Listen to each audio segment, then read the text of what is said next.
Hey everyone, I just wanted to do a quick overview of the Samsung Ativ Book 900X. This is a new computer that has come through our office.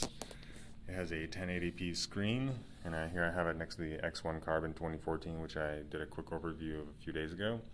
So I've never really used a Samsung computer, but this laptop has really impressed me. It's very solid, it's very thin, the screen is very good, and overall I've really grown a liking to it. I haven't really used it except setting it up for work, but it beats the X1 Carbon in basically every respect. The touchpad seems normal, and it's not necessarily anything to rave about, but it doesn't have this ThinkPad bounce to it.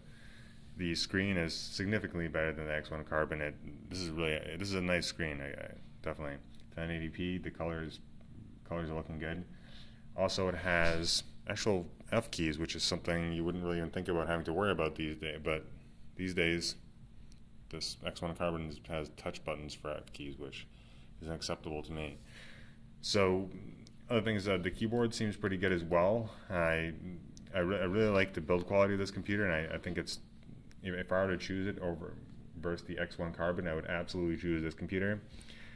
Reading the reviews, it does seem like it has a minor overheating issue, which you could probably see since it has very few vents. But I mean, overall, it shouldn't really make that much of a difference. As long as it doesn't get too hot, it actually shuts down. I think it should be okay.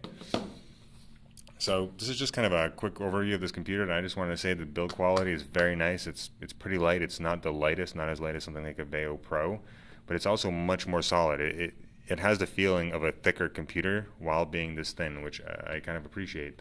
Even the X1 Carbon, it flexes. I don't know if you can see, but it's kind of like a much more bendy computer. This Ativ is just, the screen doesn't have the tightest hinge, so it goes back. But for being a computer this thin, it's very, very solid, and I think I would recommend it. Like I said, I've never owned a Samsung laptop, but what I see here, I'm pretty impressed. So go check it out.